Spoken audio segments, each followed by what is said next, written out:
vocalista do Coldplay, ele fez uma live, ele, um piano e o celular gravando, e que ficou fantástico, cara.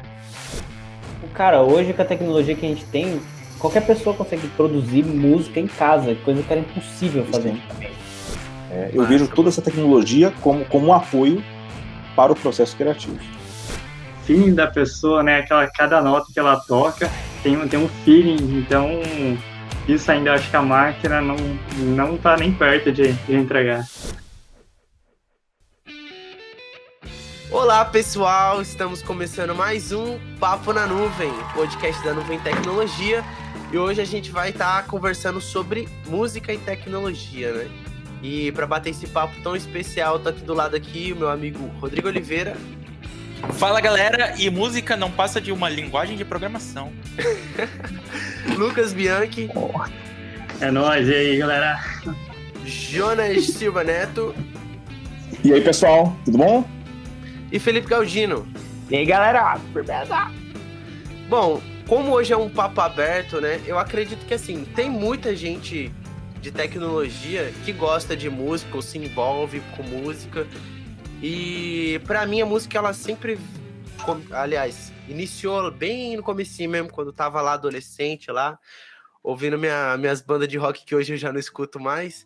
E eu queria saber de vocês como que deu esse contato, se ela veio antes da tecnologia ou se ela veio depois. E como é que foi isso aí, Rodrigo? Quando que começou essa paixão pela música? Cara, minha paixão pela música, eu fui numa família que meu pai, principalmente, gostava muito de sertanejo, e eu nunca me identifiquei, assim, com sertanejo.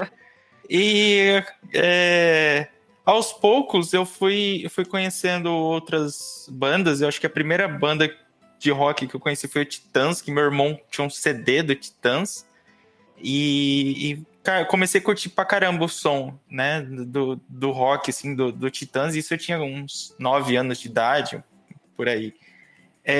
E eu tinha um primo que era roqueiro, metaleiro, guitarrista, aqueles metaleiro melódicos, saca? Ele ouvia Nightwish, Xamã, Angra. Olha! E ele me influenciava pra caramba, cara. Ele me influenciou muito na questão da música. E aí, ao longo foi passando os anos, né? Como 11, 12, 13 anos aí, eu fui me voltando para essa área aí mais dark da música, né? Do metal. No final do podcast, eu quero inclusive que todo mundo manda foto aí dessas épocas aí que eu vou soltar lá no YouTube junto com o podcast aí. Show de bola. Nossa senhora.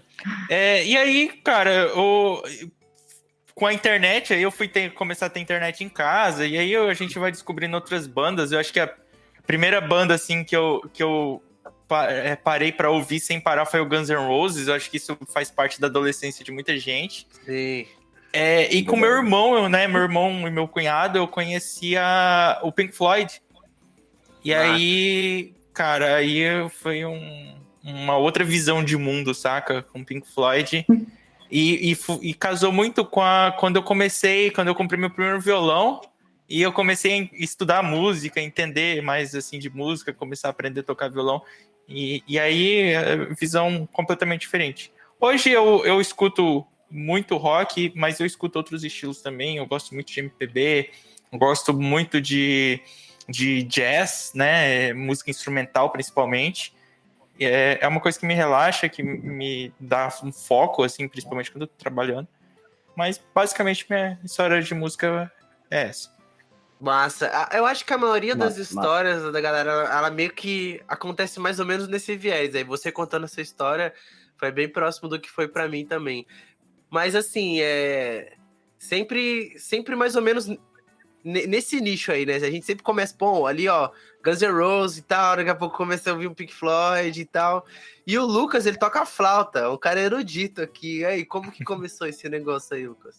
Caramba, pois é, ó. A flauta não teve nada a ver com o texto de de amizade nem nada. Primeiro porque minha família, parte de pai, só escutava música italiana. Então a gente ia almoçar, era música italiana, a Pavarotti cantando. Que louco, Mas velho. aí, Comia macarrão e ficava ouvindo. Gamba, pois é. gamba. E daí parte de mãe lá de São Paulo, interior, só sertanejo, né? Então aqueles modão. Então nada com nada. Mas meu pai gostava muito de Guns, gostava uns rockzinho mais clássico. E eu comecei a escutar sem saber quem que era, que tava cantando, e curtir as músicas, né? E daí fui descobrindo mesmo a hora que fui tendo acesso à internet. E a flauta, ela entrou no meio, assim, que não tem nada a ver com isso. Eu fui... Cara, foi uma galera na minha escola lá fazer uma apresentação de luta e meio que negócio de igreja, e eu entrei no meio lá, fui aprender a tocar flauta, lutar karatê, e foi massa. Tô tocando flauta até hoje. Foi um negócio A flauta diferente. veio junto com o karatê. Veio. Caramba, cara. Você dá uma soprada e dá uns golpes lá. Pá. Uma soprada e um soco. Então é isso, é modão sertaneja misturado com música italiana, karatê e flauta, irmão. Isso Cara, sim uma que é bagunça. isso que é um mashup de música. E você, Jonas, como que foi esse contato? Cara, comigo foi assim. Até os 12 anos, eu escutava o que tocava na rádio. E aí um amigo da rua me apresentou Legião Urbana, cara. Esse amigo foi top. 12 anos. Foi, cara. Esse foi o André. Ele mora em Maringá hoje, né? Há muitos anos ele mora em Maringá. Nessa época ele morava aqui em Cuiabá e ele me apresentou Legião Urbana. Então, assim, cara, desse momento em diante eu comecei a curtir rock. Eu comecei com Legião Urbana, depois Titãs, né? Lembro da época do acústico do Titãs. Eu fiquei muito chateado porque eu não pude ir no show, né? Eles vieram aqui para Cuiabá, fizeram a apresentação do acústico. E depois eu comecei a ouvir Engenheiros do Havaí. E você sabe que o Engenheiros, né, diferentemente das outras bandas de rock nacional, ele já tinha um som mais elaborado, ele tinha uma pegada mais progressiva, né? É verdade. Ele estava acompanhando na época o movimento que estava acontecendo no mundo, né, do rock, na época do rock progressivo, né? Sim. Acho que o rock progressivo ele é de 70, não é? O auge mesmo é a década de 80. O auge, assim, Entendi. que ficou bastante divulgado, né? Mas acompanhou, foi praticamente essas 2 décadas aí de rock progressivo. 2 décadas, né? E aí, o que acontece? Aí, as outras bandas, você tinha várias bandas brasileiras ali que tinham muita influência do punk rock, né? E aí você tinha... Eu comecei a ouvir isso já nos anos 90, né? Não acompanhei no começo, os Engenheiros, e eu fiquei impressionado com as guitarras do Augusto Lix, cara.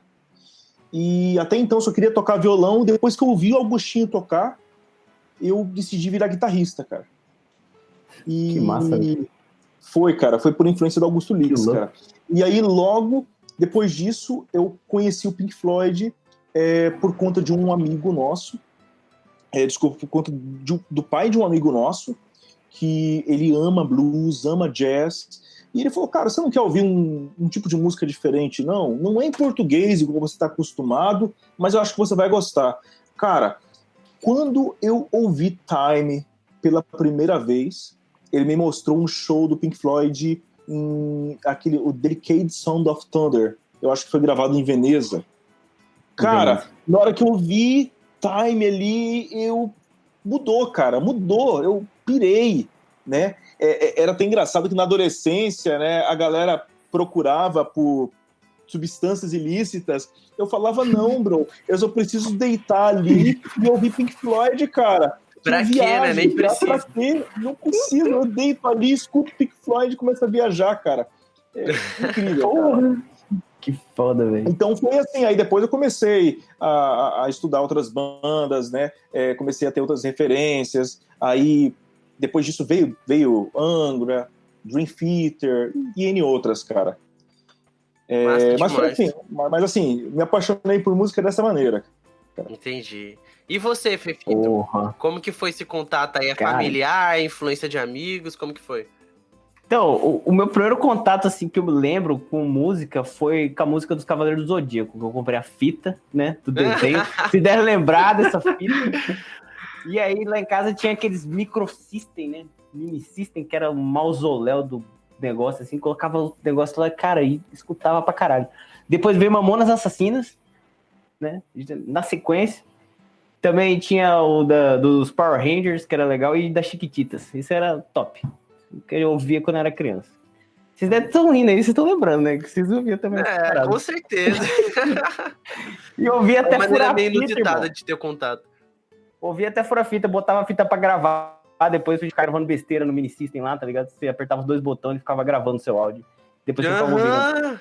Isso era top demais. É o primeiro show que você faz ali, clicando aqueles 2 botões e gravando a própria voz.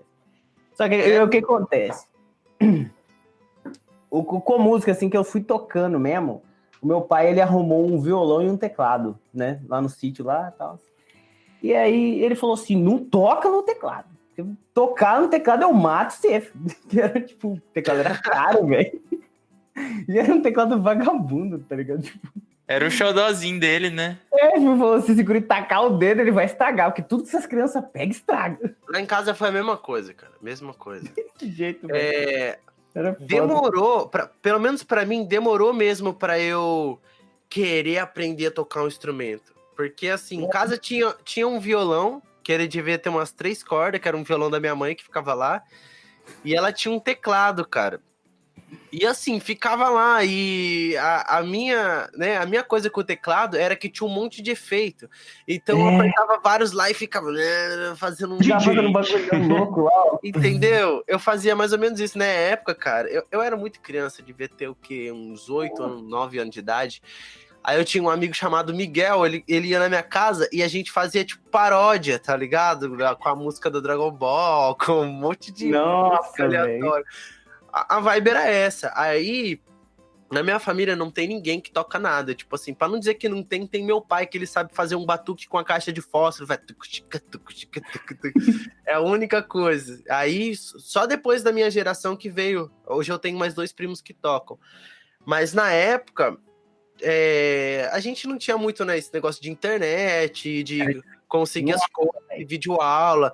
E aí eu tinha 2 amigos, o Biel e o Max, que eles arregaçavam no violão. Então, toda vez que eu ia lá na rua deles e via eles tocando, eu falava, mano, eu vou aprender a tocar violão, custa e fica. E isso aí eu já tinha uns 13 anos. E era mais ou menos essa época de pré-adolescente também. Então eu tava ouvindo Nirvana, Guns N' Roses, comecei a ouvir System. Então... Legião, mano, a primeira vez que eu ouvi Legião, assim, pra ouvir, né, que todo mundo já conhece, preciso amar, desde que nasce, eu acho que o bebê já deve ter recordação lá na barriga da mãe dessa música, mas quando eu comecei a ouvir mesmo Legião, eu falei, pô, mano, os caras escrevem bem mesmo, sabe, aí eu comecei a gostar, apreciar de verdade mesmo a banda, assim, então... Tem muita banda que tem muito, muito potencial até hoje aqui mesmo no país. Só que o meu contato principal mesmo foi com hip hop, né? Pra quem não me conhece aí, da galera que tá ouvindo, eu faço rap hoje e faço parte de um coletivo de produção audiovisual, onde a gente trabalha com hip hop. E o hip hop pra mim foi praticamente a mesma coisa com as outras músicas. Quando a gente era criança, tinha gurizada na minha rua, que eles cantavam uns rap que eu não sabia de quem era, mas eles cantavam e eu aprendia. E aí ficava lá, fé em Deus, que ele é justo, irmão. E aí todo mundo ia aprendendo a cantar. E aí eu só fui descobrir que a música era do Racionais quando eu já tava adolescente, entendeu? Racionais, velho, caralho. Muita música, assim, do The Menos Crime. E daí, como é que é? Fogo na bomba. Eu era criança, cantava isso, não tinha a menor ideia. Não sabia nem o que era bomba, o que era o fogo, que botava. Entendeu? Não sabia nem o que estava sendo relatado ali na música. Então, foi um contato muito inicial mesmo, mas foi muito importante porque, pelo menos ali da região onde eu morei, ali no interior de São Paulo, sempre tinha bastante eventos relacionados ao hip hop e a eventos sociais mesmo, que as crianças iam lá, comia, tinha sorteio de brinquedo, tinha geladinho, pipoca, essas coisas. Então a criançada ia lá e aí vinha uns b-boy, dançavam break lá e tipo assim, eu cresci nesse meio, sabe? Então isso sempre me influenciou bastante. Quando eu adentrei mais nessa cultura aí que eu consegui entender como que funciona a própria questão de composição musical mesmo no total, né? Porque como eu conhecia só esses grupos inicialmente, depois eu fui descobrindo que tinha, mano, quando você faz rap, a maioria desses caras que compõem bem, que produz bem, o que menos escuta é rap. O cara é fã do Tim Maia, o cara é fã lá do Tom Jobim, do Chico, e aí ele pega uma referência, recorta e faz um beat. Então, na maioria das vezes, essa galera que produz bem rap, escuta pouco rap, sabe? Não é geralmente o rap que influencia. Você pega o Criolo, por exemplo, né? Eu acho as letras dele fantásticas, cara. As letras, o lirismo e as melodias que ele produz também são fantásticas, são incríveis. Pois é. Cara, na infância eu não tive nenhuma referência assim, não, velho. Eu não vivia em ambiente de música, meu pai botava uns lambadão pra torar lá, eu odiava aquelas bostas, tá ligado? Nossa. E, tipo, como eu aprendi a tocar violão? Tipo, eu tinha uma revista só, que veio junto com o teclado, tá ligado? E tinha umas músicas do Jota Quest, do Peninha e do Asa Branca lá. Sempre. E tipo assim, eu falei, cara, eu vou tocar esse violão aqui. E comecei a tentar fazer os acordes lá, né, apertando. Só que violão desafinado, não sabia afinar. Meu pai também não afinava direito, porque ele também não sabe tocar. Então, assim, mano, demorou anos pra mim, tipo, comprar outra revista que te ensinava a afinar o violão e realmente fazer os acordes da forma certa. E naquela época era difícil, né, gurizada? Puta merda, hein? Isso que eu ia falar, cara. Pode parecer bizarro hoje pra quem tá ouvindo, né? Falar, porra, mas você só tinha uma revista, cara, porque tudo era caro, meu. Você não tinha acesso assim. Tudo era caro, cara. Eu lembro que, por exemplo, você vai comprar um violãozinho na época, uma marca, vocês já devem ter visto, o Tonante. Já ouviram falar no Tonante? Ixi, cara, o meu Tonante até o braço empenou de tanto que eu toquei ele. Cara, e assim, os instrumentos eles eram caros, a qualidade de construção era muito ruim. Os instrumentos nacionais bons, eles eram caros pra caramba. Os importados, então, cara, assim, isso começou a popularizar um pouco nos anos 90. Aí você começou a ter algumas marcas coreanas, né? Tipo Strindberg mesmo. Eu tenho um violão aqui que é dos anos 90, é de 99. Mas Fender... Era caro, né, velho? E era caro. Era caro, eu fui saber o que era Fender e Gibson já em 2003, 2004, 2005. Antes eu não fazia nem ideia, cara. Guitarra pra mim era Giannini e Tonante, cara. Caralho. Que assim, demora, né, mesmo. Também. Eu, particularmente, fui ter esse violão que era da minha mãe, que tinha 2 cordas, ela tinha pagado 30 conto. Tudo bem que isso foi há muito tempo atrás. Então, tudo bem que 30 conto valia mais, né? Hoje devia ser uns 100 reais, assim. Mas mesmo assim, tipo assim, eu fiquei tocando ele um tempão, cara. Coloquei lá um jogo de corda Rochinol, aquelas cordinhas. Nossa, Rochinol. Que vinha com a paleta, tá ligado? São Gonçalo também, lembra São Gonçalo? Lembro, cara. Eu ficava o dia inteiro tocando os mesmos 3 acordes. Acho que faltava minha mãe querer quebrar aquele violão na minha cabeça. Que eu tinha aprendido aquela música do Bob Dylan, no Knocking the Heaven Doors. Eu ficava... Só o ré e dó o dia inteiro, irmão. Mas eu aprendi violão, foi nesse estilo também, enchendo o saco dos meus pais, só que não era Knock on Heaven's Door, era La Bamba. Dó, Fá e Sol, o dia inteiro, esses 3 acordes aí, cara. Esse cara é muito playboy, cara, mas o cara já sabia fazer Fá, mano. Eu demorei pra aprender o Fá, hein, velho. Você foi prodígio, hein, cara? Eu demorei 1 ano, cara, pra conseguir fazer o Fá, cara. Demorou também, cara, nossa. Que assim, eu fiz umas 3 aulas assim, de música mesmo com o professor e tal. E aí nessas aulas eu tinha que fazer todos os acordes básicos, né? Do Dó até o Si. Então eu aprendi a fazer. Eu até fazia o Si usando os 3 dedos. Eu não sei. Hoje eu uso só o lado do dedo para fazer o Si. Mas aí eu fiz aula, ele dava bastante técnica, então você aprendia rápido. Mas aí depois eu comprei uma revistinha e eu vi que eu ia evoluir muito mais com a revistinha do que indo nas aulas. Eu já estava agoniado com as aulas. E você, Lucas, você aprendeu a tocar com aula ou também foi prodígio e foi aprendendo sozinho? Cara, eu não tinha professor, então eu aprendia com quem já tinha visto alguma coisa. Entendi. Então foi um passando informação pro outro e eu fui ter aula de flauta, cara, acho que depois de uns 2 anos que eu tava tocando flauta. Então, Eu acho que isso é ruim, porque eu já tinha uns vícios, né? Que a gente vai se Então, adaptando. sim. Cara, isso gerou uns vícios. Mas depois demorou mais para ir corrigindo, mas valeu a pena. Para flauta, eu acho que sentia que eu precisava de professores. Então eu tive aula durante 1 ano, daí depois foi sozinho. Foi muito bom. E Fefito, você também? Ou você aprendeu só na marra mesmo, nunca teve aula? Rapaz, eu aprendi na marra e na dor. E ainda eu tinha um disco. Os dedos chegam a descascava, né? Tinha um calo. Cãibra, calo e cãibra no dedo, né? Eu tinha um de Jorge que ele era completamente empenado, cara. Tipo, ele parecia um arco, assim. E os trastes eram dessa distância, era grosso. Parecia que tava apertando uma tábua, assim. Ó. Então você tinha que dividir os dedos. Mas era o que tinha, né?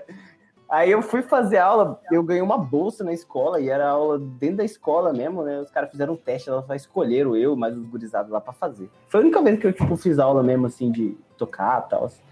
Mas o resto, velho, foi só na marra. E você, Jonas? Eu comecei com revistinha, né? E a minha mãe falava, filhinho, você já não tocou muito hoje, não? Não quer descansar um pouco? Tua mão não tá doendo, não? Não, mãe, eu tô bem. Não, meu filho, mas tem que descansar um pouco.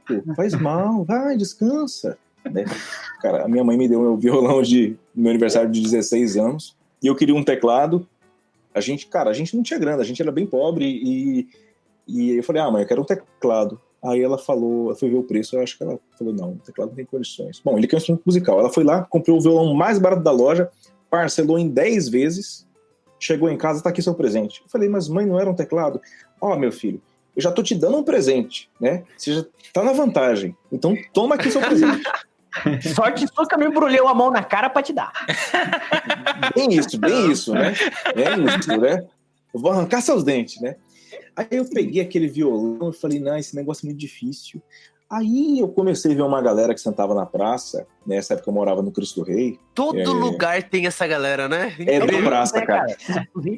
Aí você tava umas meninas, uns carinhas, aí eu comecei a ver que tinha muita menininha lá, e elas ficavam olhando os carinhas tocar. Aí eu falei, não, cara, eu vou aprender esse negócio também, cara. Porque, cara, eu era feio, magricelo, cabeçudo, ninguém olhava pra mim. E tinha cara feio lá, mas o cara tocava e as meninas ficavam ali perto do cara. Eu falei, não, eu vou aprender a tocar esse negócio, cara. Ótimo atrativo.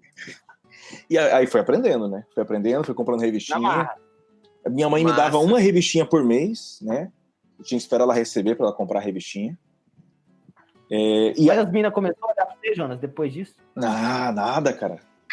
Pelo menos começaram a conversar comigo, cara. Antes não conversavam. Já é um passo.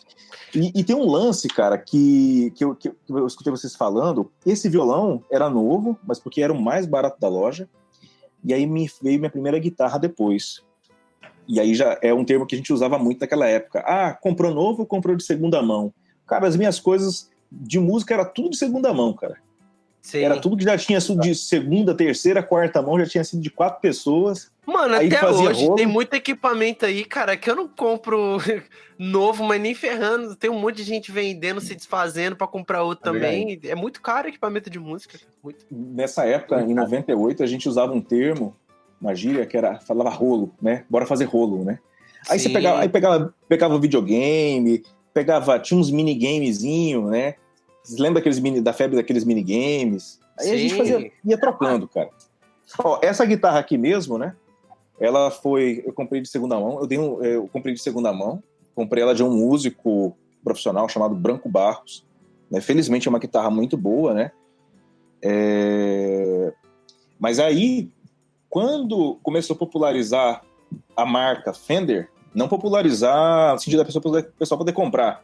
Quando a gente começou a saber o que era Fender, o que era Gibson, essas marcas importadas, aí a galera começou a zoar, né? Porque a marca é Condor, e o pessoal fala lá, a guitarra dele é marca de escova. Nossa, marca de escova de dente, cara. Nada a ver, né? Os caras eram pregos, cara. A guitarra dele é de marca de escova de dente. Mano, eu tinha um violão que ele não tinha marca. Era só a madeira ali e boa, entendeu? Não tinha nem nada escrito.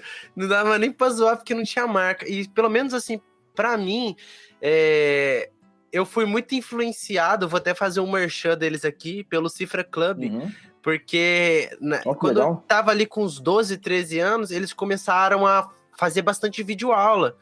E aí, tipo, videoaula simplificada da música não sei o quê. E aí eles faziam uma variação de acorde que você não precisava fazer uma pestana. Então já começou a facilitar muito minha vida. E aí, nessa época, eu não sei se para vocês também, mas eu comecei na igreja, né? Minha mãe ia pra igreja, tinha o cara lá que fazia o louvor, e eu achava da hora, tinha bateria e tal. E aí, na época, tinha um cara que vinha de outra cidade para dar aula de música lá.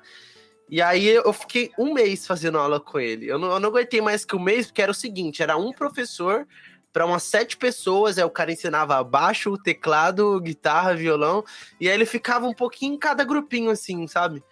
E aí, pô, o cara chegava lá com uma folha sulfite, faz esse exercício aqui, era todo dia assim, eu falei, quer saber, não vou mais fazer também, e boa. E aí eu fiquei só no Cifra Club, aprendi a fazer um monte. No começo eu tinha bastante dificuldade com essa questão de fazer acorde elaborado, né? Fazer pestana, aqueles acordes com diminuta, etc. Sempre tive bastante dificuldade.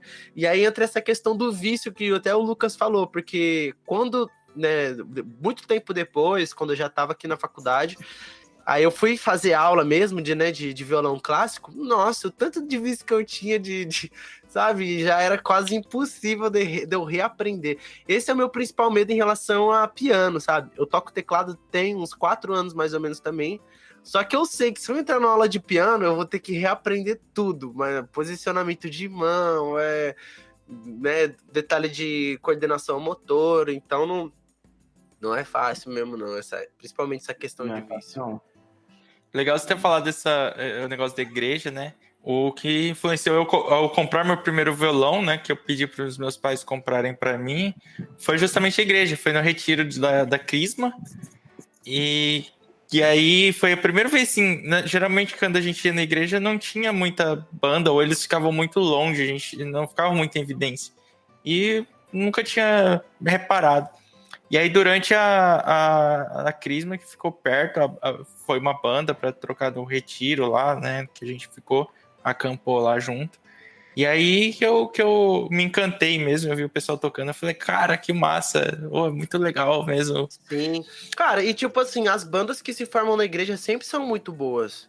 Sim. A galera dedica muito, tipo assim, não sei, talvez até por essa questão espiritual mesmo, de se empenhar pra fazer um negócio bonito pra igreja e tal. Pelo menos a galera do corpo de músico lá da igreja que minha mãe frequentava, cara, os caras destruíam, mano. Os caras tocavam muito, estudava, tinha jogo de pedaleira gigante. E muito ensaio também, né? Não sei vocês, mas caramba, tinha muito ensaio. Lá em Rondonópolis tinha um baixista, cara, que uma vez uns amigos, eu não toquei com ele, mas ele era da igreja. E na hora do solo, em vez de ter solo de guitarra, o pessoal tinha solo de baixo, velho, que o cara era muito bom, velho. Ele era muito bom, velho. E, tipo, ele era Flea style, eu acho que ele podia duelar com Flea que ficava top ainda. Mano, olha que zica. O cara era muito bom, velho. Por falar nisso, eu lembro de um baixista que o apelido dele era Dedo de Borracha, cara. E baterista pra tocar com ele, cara, o cara no groove era fantástico, cara. E Caralho. A gente falava que baterista pra tocar com ele tinha que ter pé de borracha, cara. Que louco, velho. Não, cara, evangélico, cara. O cara era muito bom, cara. Eu nunca toquei em igreja, não. Eu era proibido de entrar na igreja. Eu pegava fogo. Certeza, eu tive uma banda de rock, velho, quando eu tinha uns 14 anos, velho.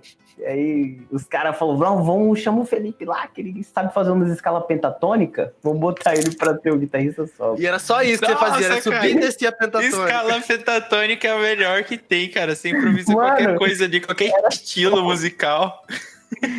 Nessa época eu já tinha uma guitarrazinha, fazer pentatônica ali de fora a fora, irmão, com aquela pedaleira da Zoom 505. Nossa! Lembra? Eu tenho uma até hoje. A gente tocou no Viva Seu Bairro, no show Lúcio, Fiquinha, a gente tocou em colégio, foi louco. O nome da banda era Faluja. O nome da banda. Vocês abriram pro show do R-Som no Viva Seu Bairro? Uma vez a gente abriu um show de Lambadão, mas foi tristeza, hein, cara? Nossa senhora. Porque, tipo, Você já ganhou vaia, já?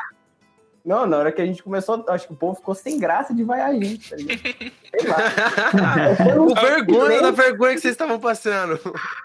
Tipo, mas pra gente tava massa, cara, porque, tipo, o som, a gente ouvindo ali, tipo, show de bola. Agora a galera que se foda, né? Tava ali querendo Cara, a primeira guitarra que eu tive, eu tinha 14 anos quando meu pai comprou.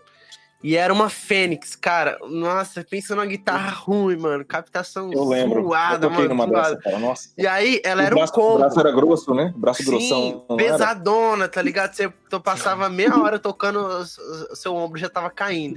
E aí, nessa época, era um combo, mano. Devia ser tipo um 500 conto na época. Vinha a guitarra, vinha um ampzinho, tá ligado? Com overdrive, o overdrive era muito ruim, mano, o overdrive dela, mano, nossa. Mas eu me achava o máximo, tá ligado? Aí vinha um cabo, a alça e 3 palhetas, né? E, cara, nossa... pra arregaçar. Nessa época, eu não sabia, eu só via no Guitar... Aliás, inclusive eu queria falar isso porque uma coisa que me influenciou muito no mundo do rock foi o Guitar Hero, tá ligado? E eu acho que isso é pra muita gente, mano. Cara, eu fritava naquele jogo, tocando Sweet Child of Mine, tocando Killing in the Name of, conheci várias músicas do Metallica. Então eu falava, não, mano, eu vou ser um rockstar e tal, que não sei o quê. E eu, mano, eu ficava de manhã tocando. Mano, mas assim, eu queria ficar louco. Porque o overdrive não é que nem o drive de uma pedaleira, né? É um bagulho muito zoado, cara. É um negócio. Era muito zoado. Ainda mais desses pequenininhos, parecia uma caixa de marimbondo. Sim. E tipo assim, eu fiz. Foi igual o Fefita aí. Tive uma banda também, eu, mais 3 amigos. Não deu certo muito rápido, a gente não sabia compor. Aí é que nessa coisa, beleza, sabe escala pentatônica? Ok, mas você tem que improvisar em cima da pentatônica, não ficar subindo e descendo a pentatônica. Eu só fazia isso, só, tá ligado? Eu não sabia variar. Então, fazia, subia, descia ali, voltava, me achava um máximo, meu irmão. Não, eu improvisava, eu fazia diferente, assim. Olha, o bicho era diferenciado. Mas você fez show, Cameron? Oi? Você chegou a fazer show? Não, o show era só com os amigos. A gente tocou na escola, né? Bandinha de escola. Mas... Aliás, eu sou muito fã dos Beatles, né? E aí, no livro Anthology deles, tem uma parte que conta que naquela época em Liverpool, acho que era década de 50 ali, muito difícil você conseguir ter acesso pra você aprender um negócio, né?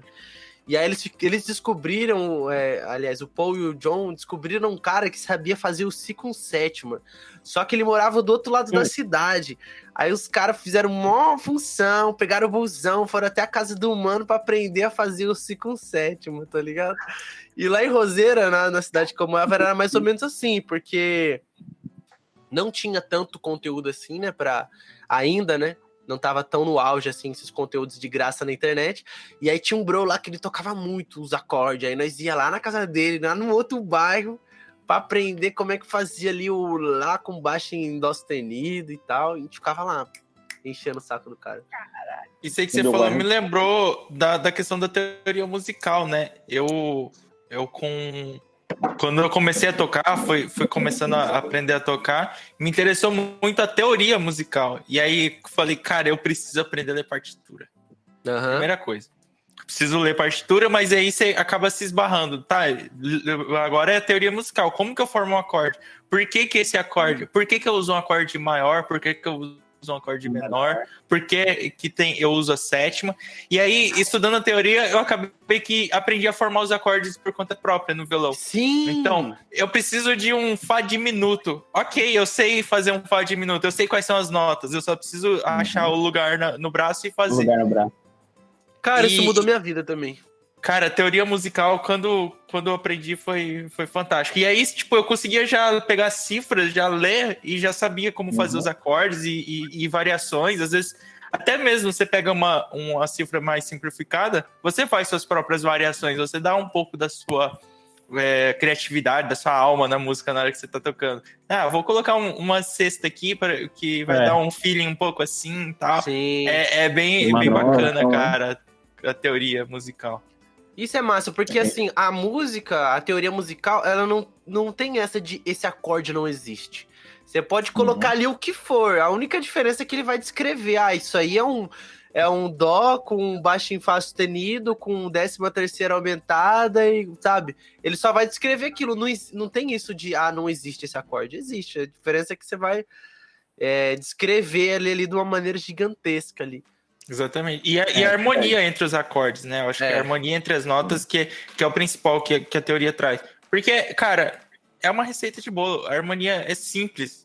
Uhum. O diferencial quem usa essa harmonia da melhor forma. E aí que formam-se as grandes bandas, as grandes mentes da música, né? Mas é simples, cara. Todo mundo tem acesso. Agora, você casar tudo isso que é o seu diferencial. É bem legal. Isso é verdade, velho.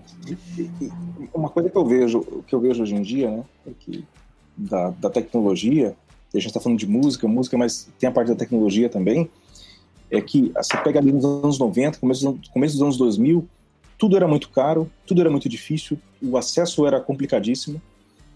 Hoje, o que eu observo? Quando a gente aprende a tocar guitarra, né, quando a gente está aprendendo, a gente quer fazer uma analogia com violão, né? Guitarra acústica.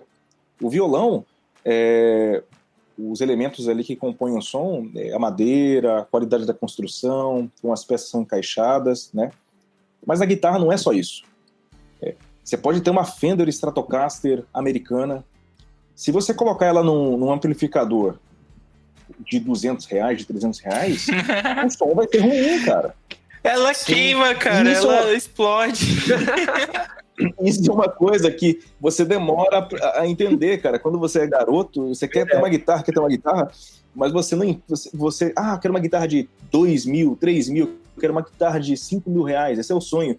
Beleza, você vai lá, filho, pega todo o seu dinheiro e compra aquela guitarra. Você vai ligar ela onde agora, mano? Então, assim... É isso. É verdade. É muito melhor você pegar uma... né? O conjunto. É o conjunto, por quê? Porque violão é acústico, né? Mas guitarra não, cara. A guitarra elétrica, ela é feita para ser plugada em algum lugar. Você vai plugar ela num amplificador.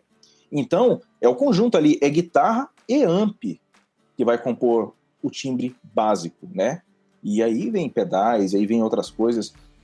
Mas quando você está começando, você não pensa nisso, você não sabe, né? Você acha que você liga em qualquer caixa de som. Na igreja que eu tocava tinha uma caixa da Ciclotron.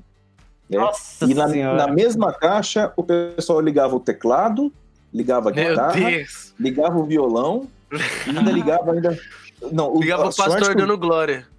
Os dois era o padre, os dois microfones ficavam num outro amp, cara. Sorte, cara. E tinha 3T ainda emendado assim pra conectar tudo numa tomada só. Cara. Você tava lá, você falou que escreveu certinho. Não, e demora mesmo pra gente aprender tudo isso, né? E eu nunca era, né, o cara que manjava muito de todos esses paranauê tecnológicos. Eu queria fazer som com a guitarra, solar que não Slash, mas eu não entendia muito de timbre, eu não entendia de captação, porque... mano, isso é fundamental, né? Pra quem toca guitarra, o cara que se empenha mesmo em aprender, ele vai querer ter ali um amplificador bom, pelo menos o conjunto de pedais dele ali, ele sabe a sequência de que cada efeito tá entrando, o timbre do captador dele. Então é realmente uma coisa que se estuda, né? É uma coisa que você investe. E aí, por isso que eu me apaixonei pelo violão muito rápido. Eu fiquei, muita função. E aí eu comprei eu comecei a tocar mais violão, né? E eu percebia que qualquer lugar que eu ia, eu conseguia fazer um sonzinho e tal. E aí eu comecei a comprar mais instrumentos acústicos. Inclusive, eu toquei por um tempo flauta doce também. Tinha comprado uma flauta. Tinha um dia que eu tava voltando do curso, comprei uma flauta doce e fui vendo os negócios dela no busão mesmo. Na mesma semana eu tava tocando as músicas. Depois eu comprei um ukulele. E o lance com a música era mais ou menos esse, porque eu saía muito com meus amigos e a gente conseguia tocar em qualquer lugar, e isso aí era a alegria do povo, né? A gente não ganhava dinheiro, mas todo mundo ficava feliz. Só que, mano... Aquelas famosas rodinhas, né? As famosas rodinhas, né? Sim. Na escola, mano, a gente, na hora da educação física, a gente fazia 10 minutos de laboral lá, fazia os exercícios, esticava o corpo, e eu já ia pra arquibancada, os amigos também, ficava lá tocando, e era isso. Só que, mano, um diferencial aqui que ninguém sabe, inclusive eu não sei se vai dar pra colocar, mas tomara que sim, o Lucas tem uma flauta eletrônica. Eu nunca nem vi. Como é que explica esse negócio aí, Lucas? Cara, pois é, eu no intercâmbio eu vi essa flauta, falei, caramba, pô, diferente esse negócio, eu posso tocar até de madrugada que eu não incomodo ninguém. Então eu falei, vou ver qual que é, e comprei, né, sem saber muito. Cara, eu curti, deixa eu mostrar ela aqui.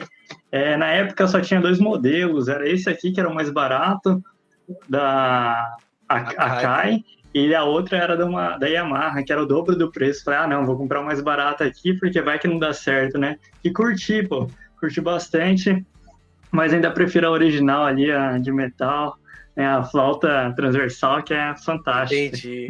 Assim, eu não conheci instrumentos da Akai, mas eu conheço controladora. Eu tenho um amigo que ele faz, que ele é beatmaker, que ele usa uma para fazer looping de batidas e tal. E assim, quando você pluga isso aí no seu computador, você consegue escolher timbre, esse tipo de coisa? Escolhe, ele é tipo uma MIDI? É um sintetizador. Então, você escolhe MIDI, você sai o som que você quiser. Mas, assim, e você muda o dedilhado também. Então é bem customizado. Dependendo da intensidade do sopro que você coloca, isso assim sem latência. Você tem resposta disso? Assim, latência é bem baixa. Você tem uma latência, mas é muito baixa. E daí tem aparelhos que você consegue diminuir essa latência, né, também. E, cara, é muito customizável, isso que é legal. Então, legal, cara. Intensidade. Essas coisas que eu acho legal. O que eu acho legal desse mundo tecnológico da música é isso. Que nem aquele dia mesmo, a gente tava lá na nuvem lá, o Jonas levou o teclado dele, o tecladinho. Tudo bem, Jonas, sendo bem sincero mesmo, não é um puta teclado com um timbre massa. Não. Ele baixou um plugin lá, cara, parecia que a gente tava tocando um gran piano, velho. Com o mesmo teclado, sabe? Uhum. Então, tipo, cara, a tecnologia facilitou muito a vida de quem é pobre. Porque eu mesmo tenho um tecladinho da Yamaha aqui, mas eu baixo uns plugins aqui dentro do Reaper ou dentro do Fruit Loops. Eu consigo colocar um gran piano. Você muda o sample de áudio, nossa, muda o som completamente. É incrível. O que você não vai ter é experiência, né? Por exemplo, se você pegar um piano elétrico, um teclado de melhor qualidade, você vai ter as teclas ponderadas, né? Você vai ter as teclas na mesma dimensão de piano, né? E você pega um teclado simples igual aquele Cássio meu, que você tocou, Lucas, você tocando uma grave ou tocando uma aguda, o peso da tecla é o mesmo, né? Mas o que acontece? A tecnologia, eu acho que ela está democratizando o acesso a muita coisa. Antigamente, para você produzir um disco de qualidade, você tinha que ir para um puta estúdio, né? Eu lembro que isso não faz muito tempo, isso em 2001, eu lembro da galera produzindo, a galera falava, não, eu vou para São Paulo, vou para o Rio. Mas você não produz um álbum aqui em Cuiabá, né? Conheci algumas bandas na época. Não fica tão legal a gravação. Cara, hoje você tem essa democratização, você consegue produzir um álbum do teu quarto, cara. Você tendo uma boa controladora ali, você tendo uma controladora MIDI, mas você consegue produzir, cara. Sim. E outra coisa, eu acho que assim, a tecnologia, o desenvolvimento de softwares para atuar nessa área, ele só cresce, porque existe um console, eu esqueci o nome do modelo agora, A2ASL, alguma coisa assim, que ele é um console de estúdio. Sabe quando você vê aquelas fotos de estúdio zica mesmo? Lá da Warner, que tem aquela mesona gigante com um monte de potenciômetro assim que você vai ajustando? O nome daquilo lá é console de áudio. E aí os caras da Waves, eles conseguiram transformar esse console analógico num digital e entregar o mesmo resultado de timbre, tá ligado? Um plugin que tem 3 potenciômetros. Então você faz a mesma masterização de voz, mixagem com um plugin. Tudo bem, os plugins realmente não são baratos hoje em dia, assim, vai continuar não sendo. Mas, pô, um console daquele custa 120 mil reais, né? Eu acho que uma licença anual da Waves deve ser bem mais barato que isso. Isso que vocês falaram, assim, tem muito... Eu vou fazer um pouquinho o papel de advogado do diabo aqui. Mas isso tem muito da questão pra gravação. Agora, quando você vai para tocar ao vivo, aí a história ainda é outra. Claro, você tem muito equipamento, muita coisa boa, tecnológica, mas pro ao vivo você vai precisar ter uma estrutura parruda se você quiser entregar um som de qualidade. E aí você vai, assim, até nos grandes festivais aí, cara, se falha alguma coisa, algum equipamento não é tão bom, você percebe, é clara a diferença, né? Então... Sim. É verdade. Ainda no ao vivo, Inclusive- ainda estamos não tão democráticos assim, né? Não, tem muitas bandas que ao vivo é horrível o show, mano. Você fica, pô, eu tô aqui presencialmente, mas é porque eu gosto da banda, mas falar que o som tá top, que nem no Spotify, não tá, cara. E Exatamente. justamente por conta disso, né? Isso é verdade. Porque o que acontece? Você vai pegar, por exemplo, ó, eu já vi banda que na gravação parece que o cara tá um puta piano. Só que você vai pro ao vivo, cara. Eu já toquei ao vivo com notebook, você com controladora, cara. Você tem mais pontos de falha. Você adicionou um notebook ali, é mais um ponto de falha. O software pode travar, pode acontecer algum bug, alguma coisa. Pensa, você tá ao vivo. Então, nessa hora, se o cara tem 13K, 16K para comprar um stage de piano, que seja um Yamaha stage de piano, ou que seja um Nord, o cara vai ter um som maravilhoso, cara. Sim. Mas aí, ao vivo, o cara tá com um tecladinho ali de 2, 3 mil reais, não é a mesma coisa, cara. Não entrega mesmo. Não é. E outra coisa que vocês falaram aí é a questão da experiência de você sentir o feeling da música, né? O Lucas falou, é legal, né, a flauta elétrica aqui, o sintetizador, mas a experiência de tocar o instrumento acústico é completamente diferente. É verdade. Cara, eu aprendi a tocar teclado, né? Aprendi no teclado e eu sempre gostava do timbre de piano. Eu não curtia os outros, era só piano. Quando eu fui tocar um piano de fato, de cauda, a primeira vez que eu botei os dedos lá, não saía nem som, porque eu batia fraquinho. Sim, cara. Cara, é uma outra experiência, é uma coisa... O instrumento, você sentir, tipo, a vibração, né, da música, é uma experiência, acho que, incomparável com os timbres sintéticos que a gente tem. Sim. É real. O que acontece? Às vezes a corda do piano, às vezes, ela não tá tão afinada, né? E outra coisa, no piano, tem algumas notas que não são compostas apenas por uma corda. Você tem mais de uma corda ali. Então, a afinação ali não tá perfeita. Então tem alguns harmônicos, tem alguns detalhes no som ali, só cara. sai no instrumento. O efeito da temperatura também, isso daí é algo que o instrumento elétrico jamais vai ter esse negócio, tá muito frio, a flauta tem isso, né? Você vai tocar um lugar muito frio, você tem que dar uma aquecida nela e tal.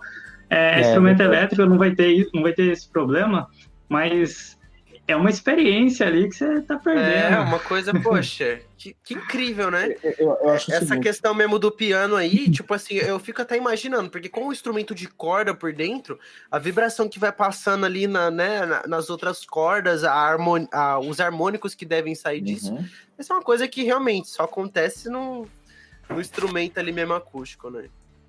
Não, é verdade. Eu tenho um amigo meu que ele é músico profissional mesmo, ele toca na noite, assim. E, cara, quando ele vai pro show, ele leva 3 violão, cara. Tipo, se ele for tocar MPB e samba, ele leva 3. Eu falo, cara, você tem 6 mãos pra você tocar esse tanto de violão?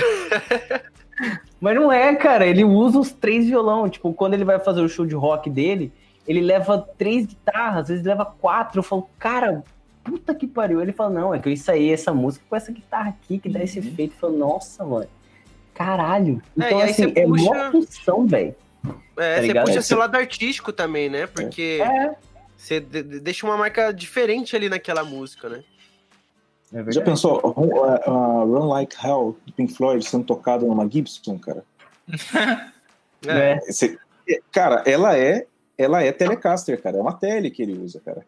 Sim. Então, assim, é aquele timbre aberto, né? Diferente é o oposto da SG, que é aquele timbre mais fechado e encorpado. É aquele timbre mais aberto e instalado, né, cara? Então, o Bohemian Rhapsody tocado em qualquer uma guitarra diferente da do Brian May, né? Não rola, cara. Não rola.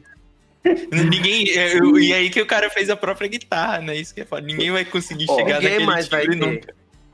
O Tom Morello do Rage também é a mesma coisa. Aqueles efeitos que ele faz lá, parecendo que ele tá sendo DJ. Verdade. Você não consegue tirar Que nem o dele lá, que ele fez os componentes eletrônicos do pedal, da guitarra, enfim. Cara, é muito louco, velho. Tinha um ensaio de coral do Luan, né? Ano passado. Acho que foi ano passado. O Luan tava ensaiando justamente essa música. Isso. Uhum. E, cara, não, o professor, o pessoal cantando muito bem, cara, tava gostoso de ouvir. Só que assim, cara, na hora que o guitarrista entrou, o guitarrista é um bom guitarrista, ele estava tocando bem, estava tocando certinho, mas, cara, era o amplificador e o modelo de guitarra, cara.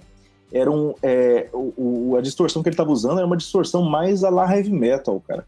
Então, assim, não casou bem. Doía ouvir. Não doía, cara, doía. É o que vocês falaram, né? Não tem como. É real. Eu lembro dos shows que eu fazia. A corda eu já deixava ela enferrujada, porque já dá um overdrive diferente. E aí a o perda amp, de elétrons dá mais harmonia, né? o amp que eu tinha era um amp que eu tinha feito lá em casa com os alto-falantes de 12 do carro e umas cornetas. Então eu corneta ainda. Cabeçote, e assim, tocava, parecia trombeta do inferno tocando, mas era a galera tudo arrepiava, não sei se era de dor ou de alegria. Tenacious D, música da paleta do diabo, né? Mano, todo mundo, vem caralho, desliga essa porra. Eu acho que eles falavam isso, mas não entendi. Zé Cabaleiro se inspirou em você, então, pra compor o heavy metal do senhor, né? Cara, gente, pesadelo, velho. Puxando nossa pauta aí, né, para os assuntos finais aí, eu sei que algum de vocês aí estão com horários, mas trazendo um pouco ainda, né, daquela questão da música e da tecnologia, uma coisa, um movimento que a gente está acompanhando agora, que é muito estranho quando a gente lê fatos históricos e quando a gente vive eles, né, a gente está nessa pandemia, nessa situação, e parece que o mundo todo se adaptou às condições e teve muitos artistas, né, fazendo stream, e a gente viu essa nova era chegar, assim, uma era do stream. E eu lembro que na época que saiu aquela live do Gustavo Lima, foi a live mais vista do mundo. Eu falei, como assim, mano? O cara teve mais view que a Beyoncé, velho, tá ligado? Então, eu vejo que tá acontecendo muito esse movimento, toda essa questão também que a gente conversou sobre plugins que emulam equipamentos analógicos e tal.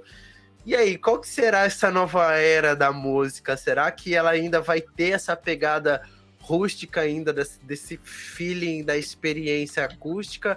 Ou se vai ficar cada vez mais digital e a gente vai ter mais essa experiência? Queria que vocês falassem um pouco aí sobre a oposição de vocês. Ainda mais vocês aí que mexem com dados, né? Tecnologia ali, coisa artificial, inteligência artificial. Fala aí pra nós. Cara, o que eu posso falar disso aí é que a simplicidade ainda ela tem o seu valor. Pode parecer meio piegas o que eu vou falar aqui, mas você pega uma super produção do Gustavo Lima com, cara, instrumentos da maior qualidade, né? Toda uma estrutura de show mesmo.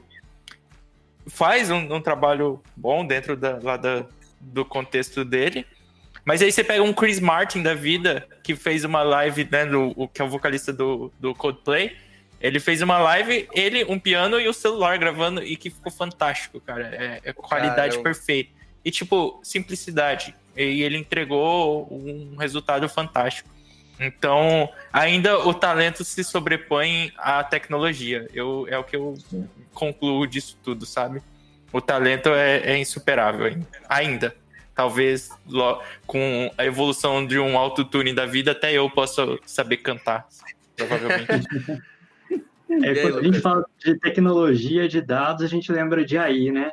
E tem muita inteligência artificial tentando fazer música, e você encontra muita música, assim, até legal no YouTube, mas, cara, o talento humano ainda, para mim, tá insuperável. É o feeling da pessoa, né? Cada nota que ela toca tem um feeling, então isso ainda acho que a máquina não tá nem perto de entregar. Massa. E aí, Jonas, o que você quer colaborar com esse assunto? Cara, assim, eu acho duas coisas, né? Eu acho que esse movimento todo, ele tá gerando uma democratização, né? Eu acho que as pessoas hoje estão tendo mais acesso a tecnologias para poderem produzir, né? Você pega, por exemplo, você pega os softwares da Positive Grid. cara, você tem ali simuladores de amp muito bons, né? Eu experimentei um que simulava Orange e o timbre era muito real, cara. Parecia um Orange mesmo. O que simulava Marshall não era tão assim real. Mas o que acontece? Eu não tenho condições de comprar, né? Minha esposa não iria deixar, né? Teria que conversar com a patroa, mas daqui a pouco não deixa. Eu comprar um cubo de guitarra de R$6.000. Então, é muito mais fácil convencer ela, falar, olha, eu vou ter que gastar R$200 num plugin do que R$6.000, entendeu? Então, o que acontece? Eu vejo, assim, que para os pequenos produtores, né, os grandes artistas não, mas para os pequenos, cara, isso está sendo muito positivo, que eles estão conseguindo produzir álbuns com qualidade sonora muito superior ao que você conseguia 10 anos atrás.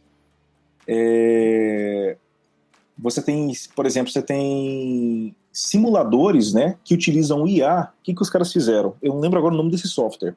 Eles pegaram eles montaram um modelo de machine learning e eles colocaram dados de vários amps com vários modelos de guitarra.